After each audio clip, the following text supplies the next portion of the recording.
On the 14th of October 1066, two armies stood opposite each other on Senlac Hill, just a few miles inland from the English town of Hastings.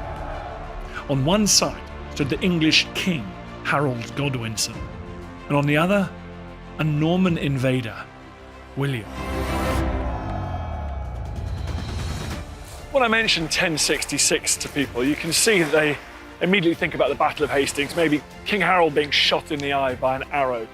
But so few realise that the Battle of Hastings is actually a final chapter in a year of astonishing turmoil. A year that saw three men vying for the throne of England, two foreign invasions, and only one man left at the end, crowned victorious. Now I'm going to travel across the country to see the places where history was made. With the help of experts, I'll explore the claims of the three men who were fighting for the throne. Find out exactly what happened on the battlefield. This isn't your classic Hollywood shield wall battle. This is a dynamic battle. William needs Harold to be dead. And decode a startling survivor from the period, the Bayeux Tapestry. What it shows of the battle is quite extraordinary. I'll discover the story behind the battles and the tales from inside the walls of power, from England's most famous year. It was a succession crisis like no other. 1066 saw three rival warlords separated by hundreds of miles and savage seas, battling it out on English soil for the crown. It saw the end of the age of Viking conquest, the end of Anglo-Saxon England, and the arrival of the Norman-French regime. We're still living with the consequences of that fateful year. This is the story of 1066.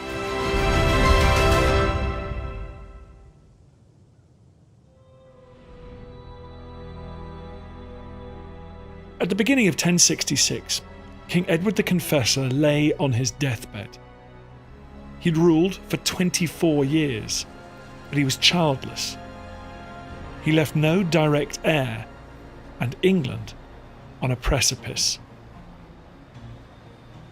Three men in particular took a very keen interest in events that were unfolding in Westminster at the beginning of the year.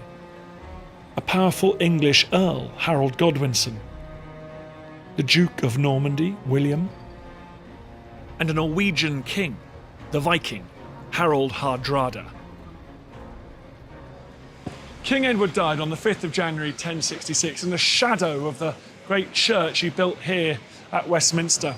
The country he left behind was a glittering prize, united with a sophisticated system of taxation that saw money pouring into royal coffers, a tempting target for rival warlords, particularly those who felt they had a claim to the throne. His death was like a starting gun that was heard across Europe.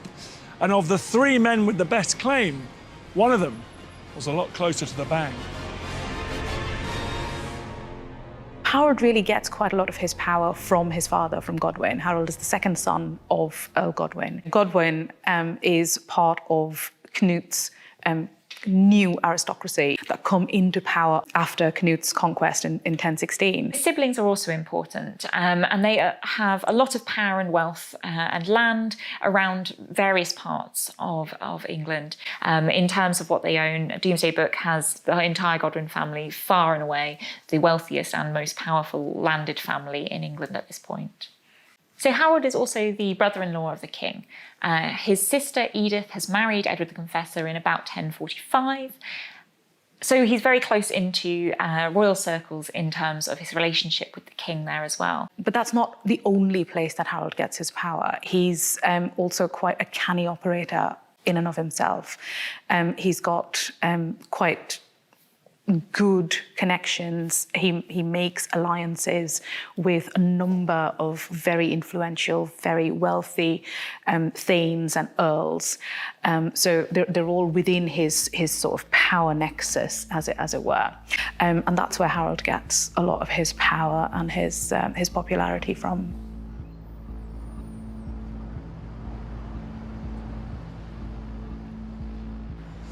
1066 is just such a long time ago, nearly 1,000 years. I mean, it occurs as long before Henry VIII's reign as we are after it.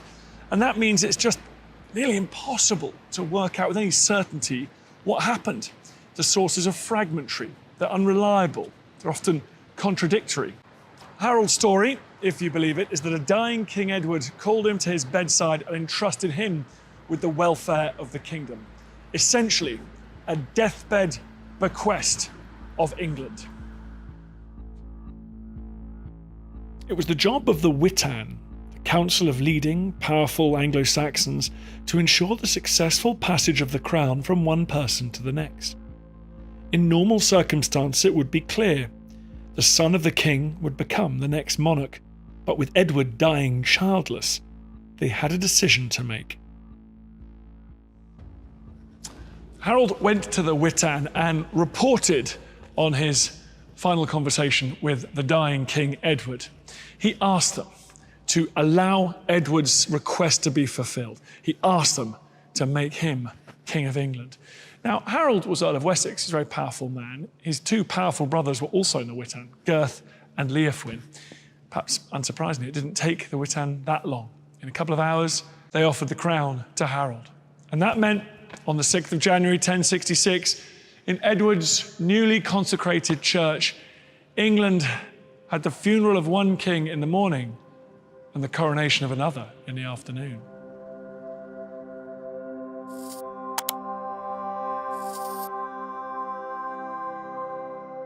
Coronations normally did not take place quite that quickly. In fact, sometimes for some kings, you've got lengthy periods between when they take power and when they finally get coronated. When it comes to the timing of Edward the Confessor's death and then Harold's succession is very, very close to the Feast of Epiphany, which is the 6th of January. And so his entire Witan would have been there, his entire court would have been there. It's unusual, but there's potentially quite practical as well as quite strategic reasons for why he gets coronated as soon as he does. Quick coronations are often viewed quite suspiciously. It's associated with usurpation of the throne, and definitely there's at least one source after the event which presents it in those terms. He's powerful, but he's not by himself able to claim the throne. He has to have somebody to crown him. So we rely on Archbishop Ealdred here. That coronation goes without a hitch. And we know that the Witan, so that's the representative body of nobles, were almost certainly on Harold's side as well.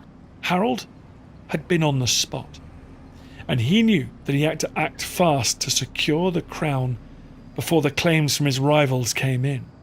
News of the death of kings famously travels fast. Now, I reckon a messenger on horseback could have got from London to the south coast in about a day and a half, maybe. Another day gets you across the Channel, and perhaps a day inland on the Seine to Rouen or wherever Duke William was, means that William might have got the news within about 5 days, pretty fast. This news was eagerly anticipated, but when they arrived, the messengers didn't just carry word of the death of King Edward, but of the crowning of King Harold. Normandy itself is a duchy created in the north of France, along the coast.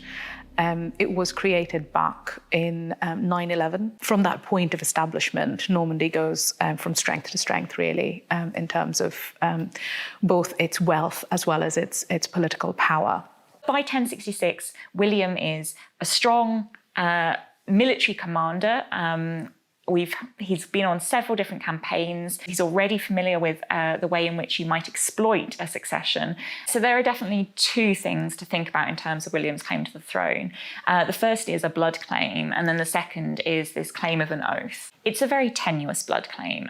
William is interconnected to the family tree of Edward the Confessor by relationship to Edward's mother. Queen Emma of England is the great aunt of William. So that is quite a tenuous dynastic claim. The second claim is one through oaths in 1051/2, when Potentially, according to the Norman sources, we have the offer of designation of William as heir to Edward.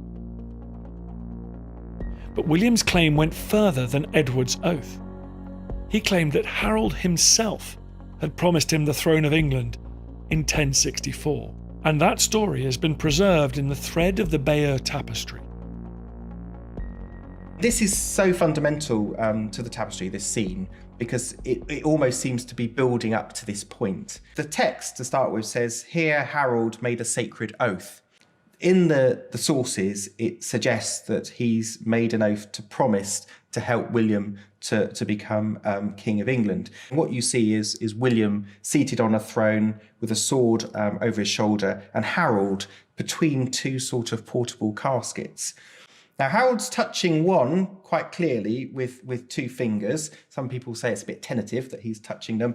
On the other hand, he's kind of almost got slapped back on top of the other altar. So, I mean, presuming he's kind of saying this oath to promise to help William become king, it's interesting because, one, Harold didn't really have any authority to do that. And of course, what we know is Harold just completely ignores that and takes the throne himself. We can never be absolutely certain how Duke William of Normandy took the news that his cousin Edward the Confessor was dead and Harold Godwinson had seized the throne of England, but we can be fairly confident that he was furious. At any rate, he started planning a massive invasion. If Harold wouldn't yield up the throne to William, he would take it by force. What neither of the two men knew in January of 1066 was that there was a third man, a man from the north, who was equally determined to invade England and take the throne for himself. 1,000 miles to the north of London, in the uplands of Norway, King Harald Hardrada, or Hard Ruler, had been king of Norway for 20 years. But how this battle-hardened Viking would have a claim on the English throne is slightly less clear. Harald Hardrada is a very interesting character. He spends quite a lot of his early life in exile. He also then goes on to be a part of the Varangian Guard in Byzantium. So that's the Byzantine emperor's personal guard. And he takes part in all sorts of campaigns, in the Mediterranean, in Sicily, in Turkey. So what we've got really in Harald Hardrada is a very ambitious figure. So his claim to the English throne is, again, like many of the other claimants, a little bit of an ambiguous one. He's claiming through his right as a Norwegian king, so as a Scandinavian ruler, inheriting the throne of Canute and Canute's sons. So it's a kind of a continuation of this Anglo-Danish dynasty.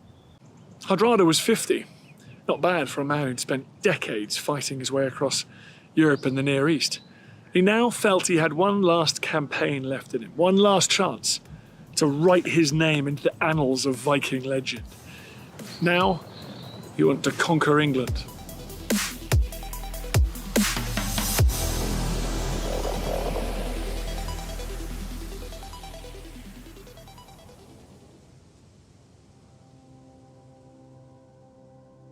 William knew that to take on an anointed king in 1066, whether he felt he were a usurper or not, wasn't a task to be undertaken lightly.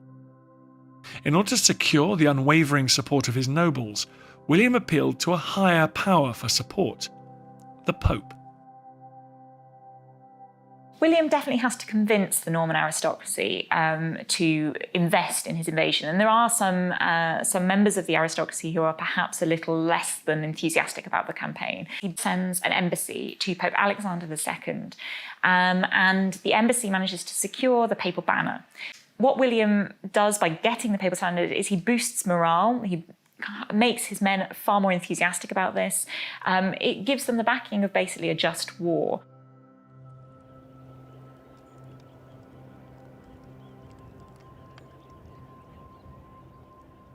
With his forces now under the papal banner, William pushed ahead, gathering together an invasion fleet.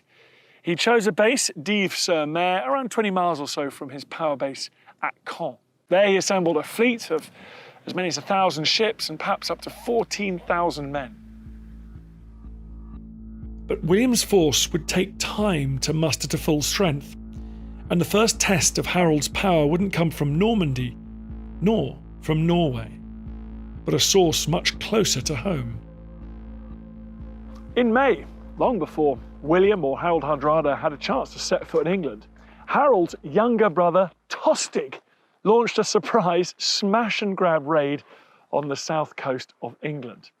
Tostig had been the powerful Earl of Northumbria, but in 1065, his overtaxed nobles had rebelled against him. King Edward the Confessor had sided with them and sent Tostig into exile. But worst of all, Harold had supported the king against his little brother. And now Tostig was back, determined to make his brother pay for his treachery. Tostig sailed from the Isle of Wight, pillaging and ransacking as he went. Harold reacted by raising an army and sending the English fleet out into the Channel to stop him in his tracks. But Tostig escaped and sailed north, perhaps to a meeting with Harald Hardrada. Harold was expecting there to be challenges to his rule, but perhaps not from his own brother. He'd managed to see off this first insurrection, but little did he know that Tostig was just the beginning.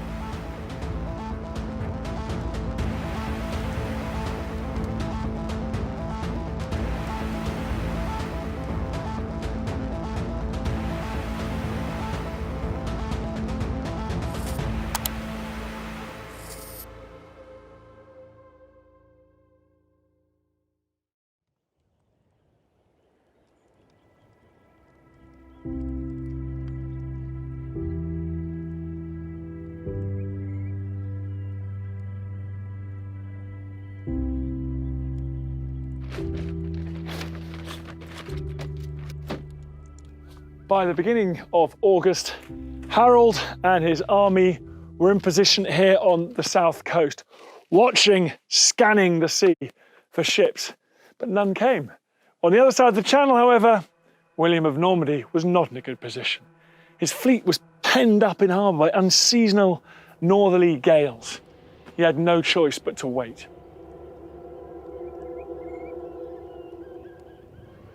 But as August turned to September, those same weather systems that were trapping William launched Hardrada's Viking fleet of some 300 ships across the North Sea. It was the start of his attempt to take the crown. Back on the south coast of England, Harold, having sat in a position of power for the whole summer, was facing problems of his own. Well, the army have been there over the whole summer, and there is evidence from the Anglo-Saxon Chronicle that he was actually pressured to send them back home. So he's had to move the fleet from Sandwich to the Isle of Wight. The fleet has then run out of provisions, so he's lost his navy. They've had to retreat back to London. And then he has to send these men home. So that is almost certainly a hard decision for him to make, but one that he needs to do. You need to keep your troops on side. You don't want disgruntled men sat around. It's far more likely to abandon you at that point if it actually comes to fighting. So it's a sensible decision to make in light of the circumstances.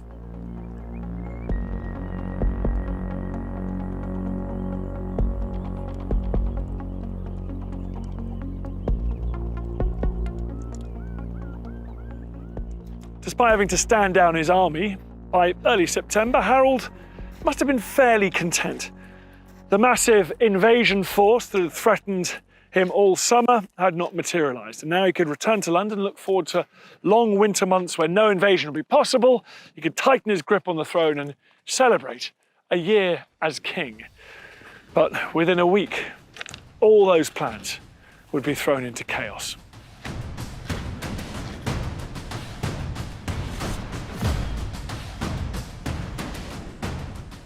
On the 8th of September 1066, Hardrada's forces linked up with Harold's brother Tostig. The Viking army was now as many as 15,000 strong.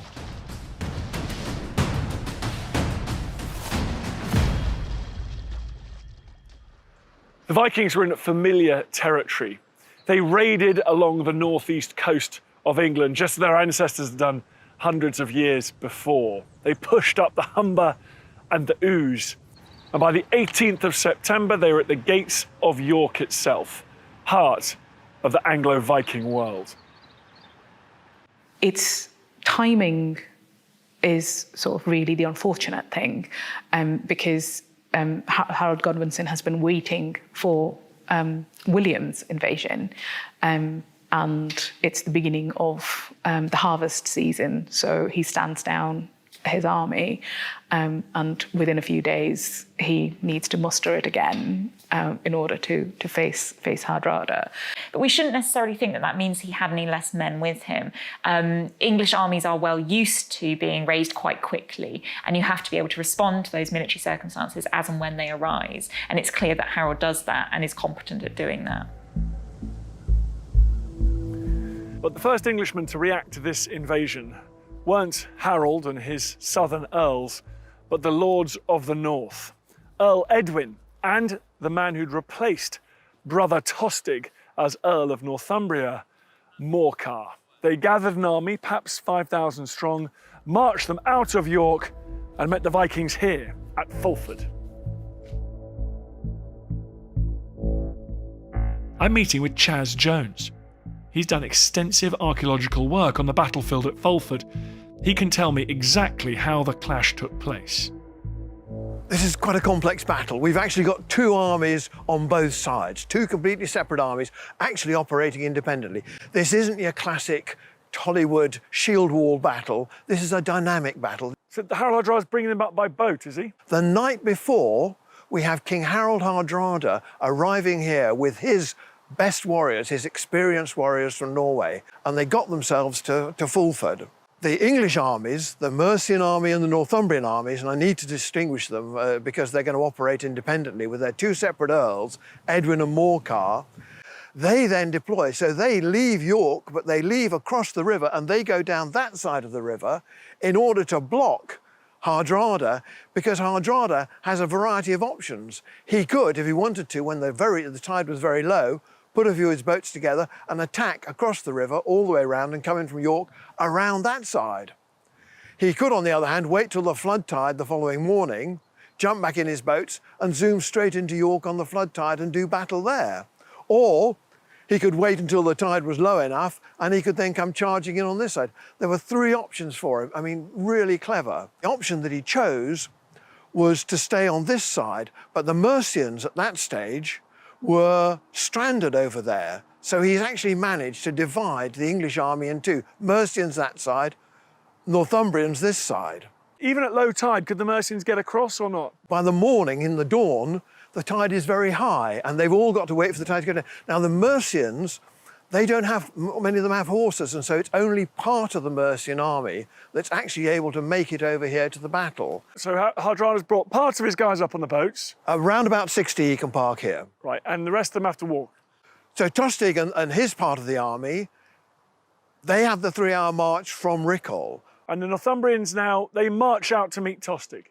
When the news gets into York that Tostig is arriving, Earl Morcar, who is the chap who ousted him just 9 months before, takes his army and they come charging down here, and the description is that he goes straight into battle because by then the ford would have been just low enough for them to go straight in there, and it says that he is advancing bravely. So they're engaging Tostig in battle. They're engaging Tostig in battle and they are winning.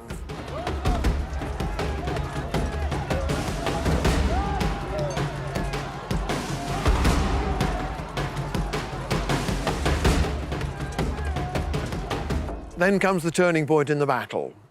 The turning point in the battle is when Harold sees this, he gives this blast of the horn, tells everybody to stand their ground, go absolutely flat out, and they come literally charging down here, across the beck here, into the Mercian army that's come under Earl Edwin to try and block them here.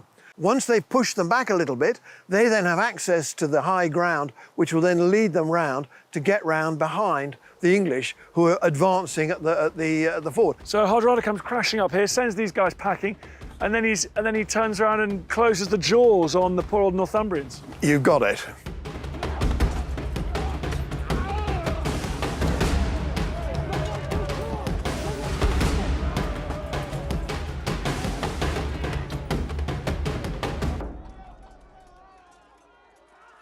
They've got these wonderful skaldic poems, which actually describes how they could walk dry-shod across the river just by using the bodies.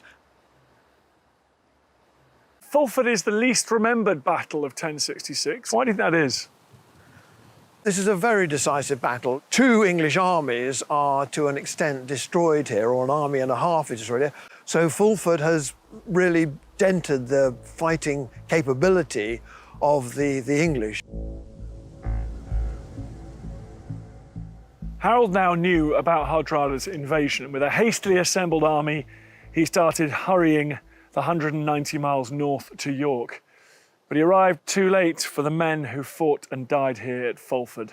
They were catastrophically defeated. Edwin and Morcar managed to escape the battlefield, but the men they led were decimated. It was a bloodbath. Harold had suffered his first major reverse as King of England. The day after the battle, the Vikings captured York. Harald Hardrada can probably be pretty confident at that point that he would be able to secure Northumbria and the rest of the earldom. So he's probably riding on the back of the triumphs of that. Tostig himself, perhaps envisioning this reinstatement as the earl, where he believes he should be, and perhaps even looking forward to a place alongside a future king, Harald Hardrada of England.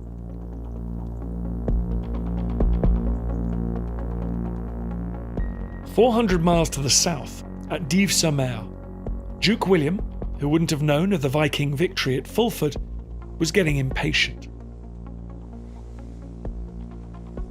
We can't know for sure what motivated William, but 6 weeks after his force was assembled, he ordered his Norman fleet to set sail.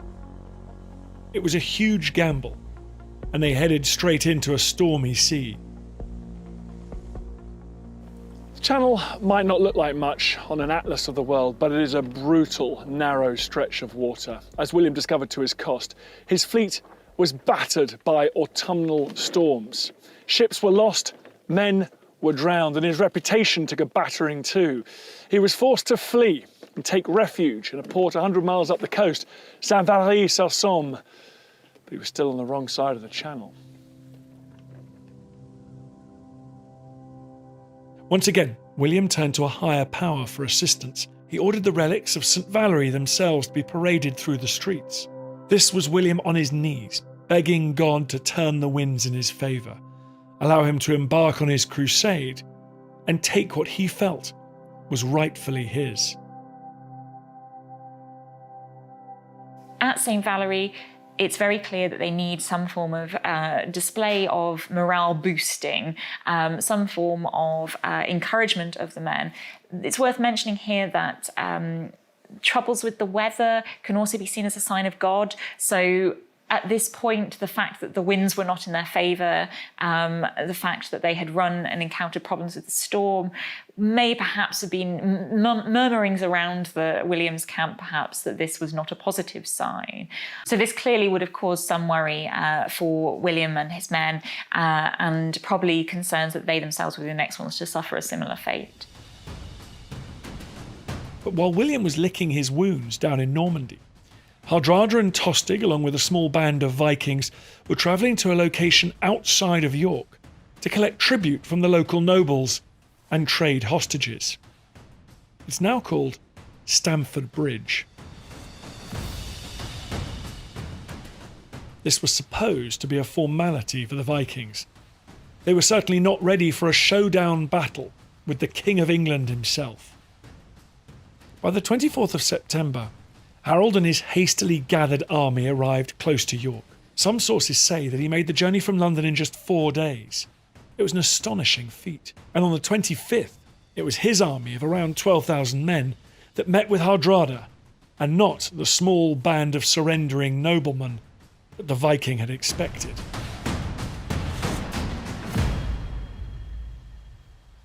Many leaders in Hardrada's position would have fled. Take a portion of your army with you, retreat, perhaps live to fight another day. But this was Harald Hardrada, a Viking famous for fighting his battles across the continent of Europe. He was not a man to walk away from a fight. He ordered his men into battle formation. He wanted to write his name into legend, to kill the King of England on this field that day, or die in the attempt. Chris Rock has spent years studying the site of Stamford Bridge and is going to show me around the battlefield as it is today. So Chris, tell me about the lay of the land. What was here back in 1066? Very little, apparently. It was open scrubland. There might have been a small mill on the river. There might have been a couple of little farmsteads dotted about, but as a settlement, it didn't exist. So Stamford Bridge was chosen, we think, it might have been a traditional meeting point of the Saxons to actually pay taxes and bring produce in and ship it down the river to York. We're up here on the high ground. Just orientate me here. Where's the river and where are the English coming from? The English army is down by the river. We're over on the east bank at the moment. So the English come from over there, and it's like the flash of sunlight on broken ice, isn't it? All their armour and weapons. It is indeed, yes. So the Vikings are quite relaxed, expecting the hostages and the booty to come from York. Simple exchange, and then they went back to camp, and they probably made their way into York. But when they saw this massive cloud of dust and drums banging and horses neighing and trumpets blowing, Tostig especially knew it was the English army with probably his brother as the leader of it.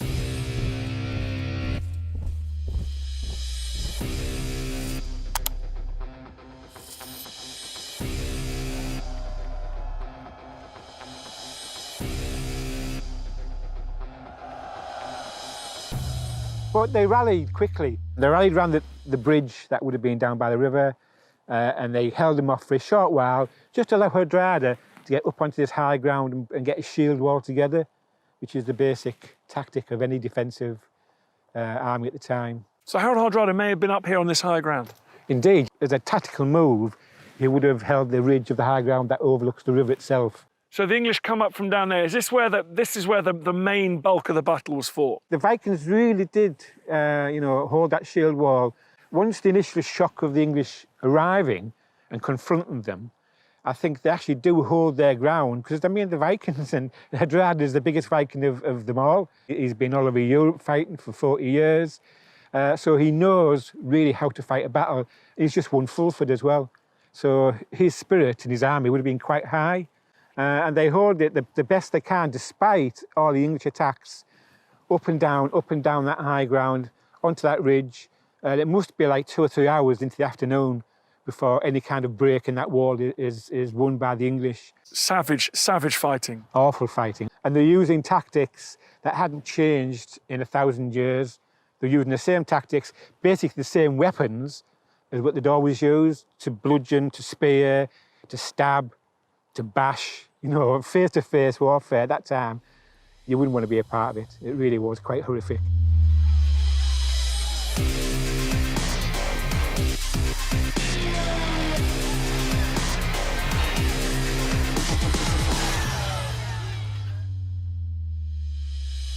And Hardrada is leading for his charismatic leadership, isn't it? Leading from the front. He is indeed, yes. He's a warrior, he's a legend. He's the man who had the Varangian Guard under his command for many years in the Middle East. The typical Viking warrior king. Hardrada moved forward to close a gap in the shield wall, and unluckily for him, he got an arrow in the throat, which killed him instantly and brought him down like a sack of potatoes, and his men just stopped and stared and thought, what do we do now? And so this field would have been the route, you think, perhaps the Vikings being cut down as they tried to escape? Tostig was dead, Hardrada being killed. Really, the army had to try and find a way to get back to camp. Only way back was to retreat from the ridge of the high ground, across these plains, these fields, and head as fast as they could back to the ships. And that's a long way to run with the English at your back. So these fields here, these hedges and these ditches, it would have been awful. With both Hardrada and Tostig dead, the Viking quest to conquer England was over. 300 ships had brought the invading Viking army to England. Only 24 were needed to return the battered force back home to Norway. The remnant of the Viking force limped home as King Harald of England basked in the glory of a crushing victory. A victory that not only had catastrophically defeated one of his key opponents and smashed the Viking threat, but also sent a clear message to his own people and foreign adversaries that the crown that he seized so opportunistically, he'd now defended masterfully on the battlefield.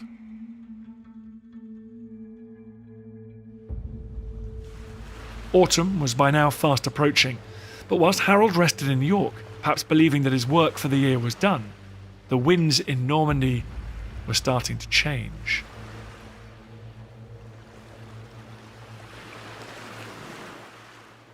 Finally, the gales that had pinned William to the French coast all summer gave way. He wasn't going to let this opportunity slip. 2 days after the Battle of Stamford Bridge, on the 27th of September 1066, William and his mighty Norman invasion fleet set sail for the south coast of England. In the Bayeux Tapestry, we can see this huge fleet as it crosses the Channel. The scene of the crossing of the Norman fleet is one of lots of different ships. And one ship here kind of stands out because it's got this kind of cross at its masthead. And also at the kind of the bow of the ship is a little figurine blowing a horn. And this people have identified as the Mora, which was the ship given by Matilda, so that's William's wife, to him. It's suggested that the cross at the masthead is the papal banner. So William was known to have gone to the Pope to get sort of permission, if you like, for his invasion of England. And the Pope did grant that authority.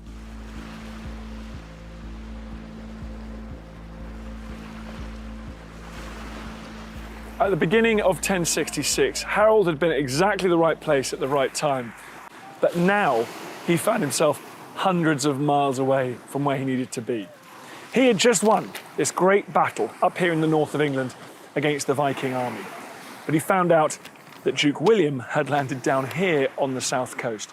The news reached him in early October, and it must have been a body blow. He had no choice but to rouse his exhausted army and march them 200 miles to the south.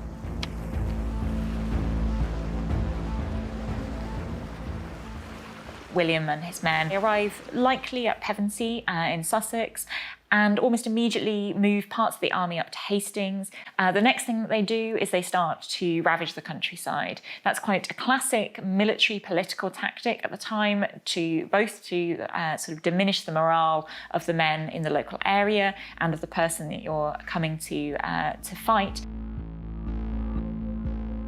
So you have this scene in the tapestry, which is pretty striking, I think, in a modern context, where you've got this house, and fleeing from it is a lady and what seems to be her child, a small boy.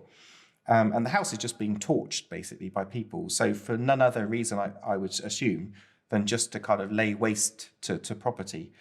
Although it's nearly 1,000 years ago, this event, but the real pain that the local population would have felt would have been a real one. It wasn't just an overthrow of the kind of top echelons of society. This would have affected people all through society. William's tactics of laying waste to this territory around Hastings were working perfectly. Harold was enraged. As a result, Harold was in no mood to sit around. He ignored advice from his mother and his brother Gurth to wait in London, rest, recuperate, build up his forces. Instead, he summoned his army immediately and marched south for his showdown with William. On the 13th of October, the eve of the battle, the two camps made their final preparations. William was concerned that Harold was planning a nighttime surprise attack on his camp, and he kept his men-at-arms awake and alert just in case. William spent all night, we're told, praying and contemplating. Those same sources, perhaps slightly biased, tell us that the English spent the night, by contrast, drinking and partying. Whatever the truth of that, it's pretty clear that both William and Harold realised that the following day would see a clash that would decide the fate of the kingdom. Historian Marc Morris is an expert on the Norman conquest and can tell me how the dramatic battle unfolded. So Mark, we're down in the valley now at Hastings. I always think down here, it can feel a bit flat here, but when you stay all the way down here, it is a good old slope, that, isn't it? It is fairly steep. I mean, it's been levelled out by the monks over the centuries, or the medieval centuries at any rate. So it has been landscaped, and it would have been steeper at the top where the abbey is now. Look at that wall there and where the modern school stands. That rises about 20 feet. That is the top of the hill, that terrace there. So it was a lot steeper. What, so William's coming up from the coast here? William's coming up from his camp at Hastings, which is about 6 or 7 miles that way, and surprising Harold, who assembles his army on the ridge, as I say, where you can see Battle Abbey is now.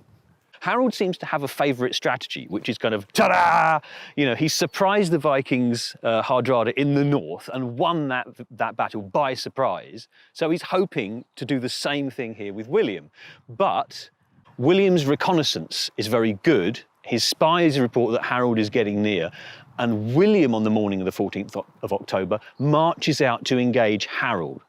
So neither of them perhaps would have picked this precise site. It's not ideal for either of them. William, because he's rushing up the hill. Harold, because we're told it was a narrow place, so he can't deploy his whole army.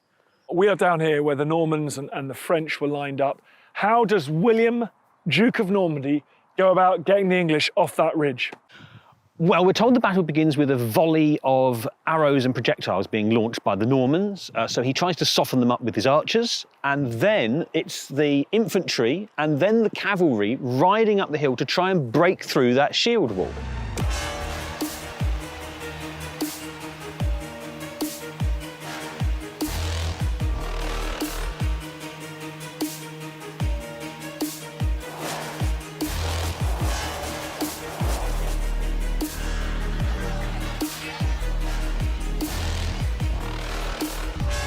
Told that the fighting is very bloody and that the English are throwing things back. It is essentially a stalemate. That's the most you can take away from the sources, that they're trying to break through that line and the line is holding. And it produces a very unusual battle. That was, again, something said by contemporaries, a very unusual battle because one side just stood still and kind of took it on the chin, while the other side charged up the hill and tried to smash through. So it's two utterly different ways of approaching battle, which makes Hastings such an exciting and unusual battle to investigate. And that's why you get this really remarkable day-long attritional battle. Yeah, it must be a stalemate. It's the Norman sort of, the Norman waves breaking relentlessly on this sort of Saxon shoreline, but failing to have any impact. And then at some stage, though, we're told that the English foolishly charged down the hill towards the... Well, yeah, bring us on to the crucial point of the battle, because the crucial point that all the sources agree on, so the detailed sources are the Carmen, William of Poitiers and the Bayeux Tapestry, they all agree on the fact that at some point the Normans started to run away. They disagree as to whether it was feigned or whether it was real. The Normans start to run away and the English follow them down the hill, as you say. And then the Normans wheel round and turn it to their advantage. Now, it's impossible to unpick which source is right there. I think the most credible one is perhaps the Normans tried to feign it. The Carmen says a flight that was started off as a ruse, as a trick, then became real one as it went wrong. The Normans pull that off and they manage to sort of encircle the groups of Anglo-Saxons who have come down from their ideal position on the top of the hill and pick them off. And it's that breaking of the shield wall that does for Harold and the Anglo-Saxons. So the Battle of Hastings is quite a drawn-out affair in the Bayeux Tapestry. And what it shows of the battle is quite extraordinary, really, because there's different sorts of sequences. To start with, there's quite a lot that's shown of the kind of movements of the forces. And then the tapestry just becomes completely chaotic. You've got horses falling over people. You've got people being chopped up. The lower borders become littered with the dead. But one scene stands out among all the others. Harold getting his arrow to the eye. So eventually we come to this point where we see this individual beneath this inscription, Harold, who appears to be holding a projectile at his eye. Now, what's fascinating about this part of the tapestry is it's been heavily restored, and you can see that in the lower borders. And some of the threads as well, they're kind of lighter colours. And there's been some scientific analysis done on the tapestry here, which shows how much this has been restored. So what we've got here is difficult to know how much is original and how much has sort of been made up. And that becomes quite fascinating when we think of the arrow in the eye. Because in the early drawings of the Bayeux Tapestry that were made soon after it was found, so in the early 1700s, this figure of Harald does not have an arrow in his eye. It seems like he may be carrying a spear, or a spear might be going past him.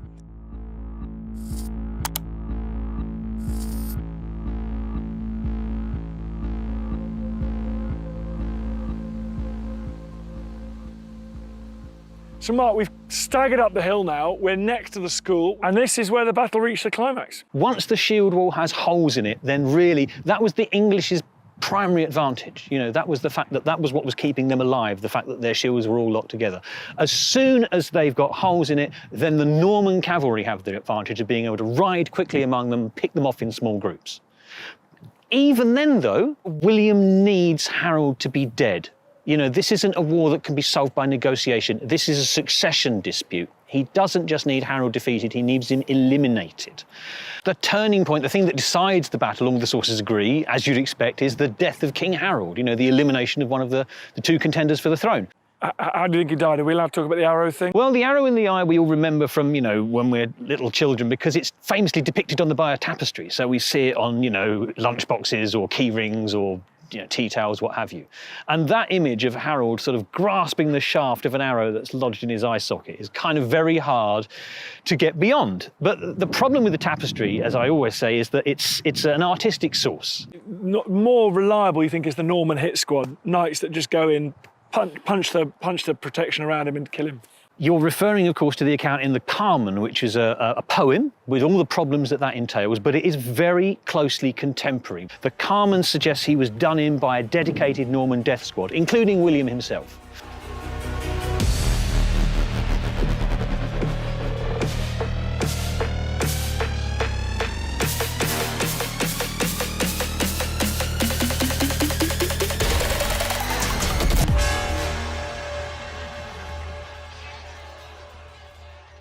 And this is the spot where it almost certainly happened, on Van Ilken's Stjorda, as the Anglo-Saxon Chronicle says.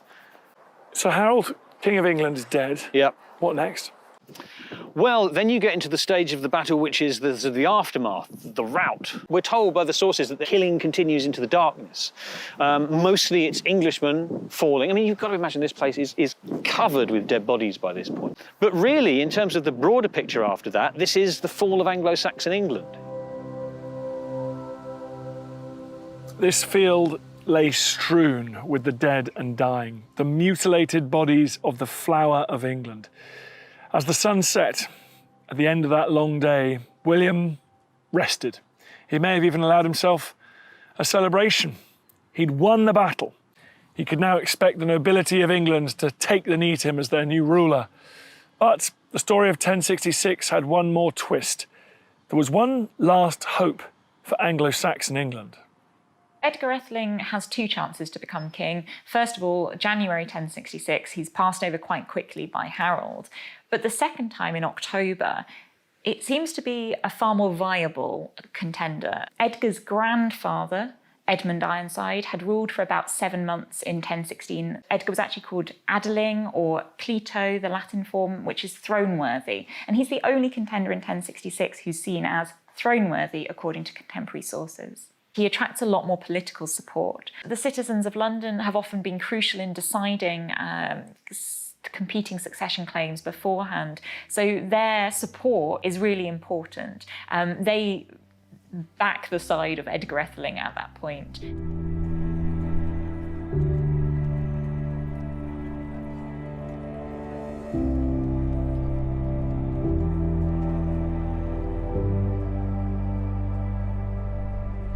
William waited.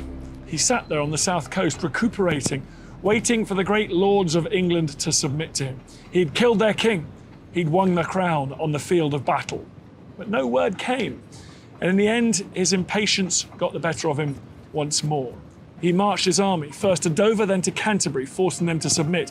Then he arrived here at the south end of London Bridge, the city there on the north bank. Londoners massed here to stop him crossing. It was the last stand of Anglo-Saxon England. In the end, their resistance was futile.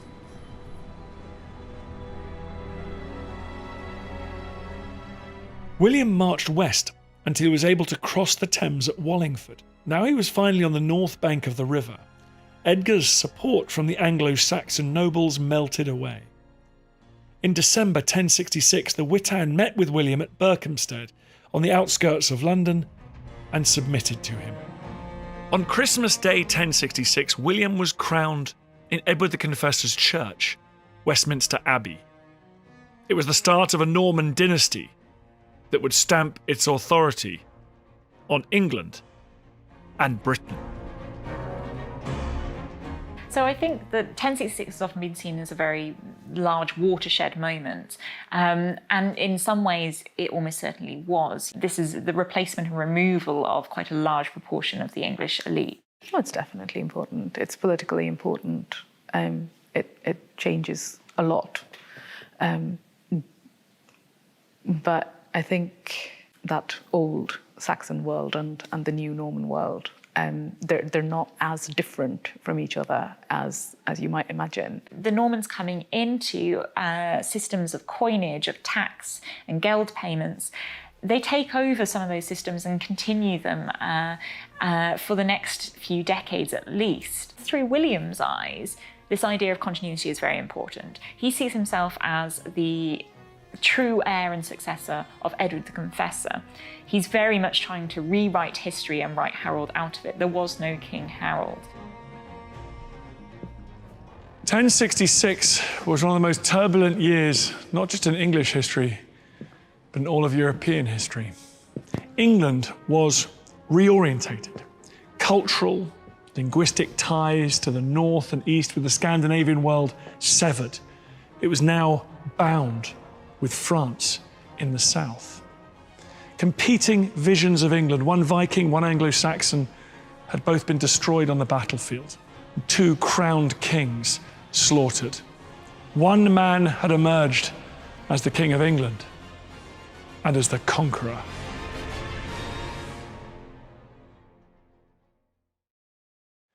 Thanks for watching this video on the History Hit YouTube channel. You can subscribe right here to make sure you don't miss any of our great films that are coming out. Or if you are a true history fan, check out our special dedicated history channel, historyhit.tv. You're going to love it.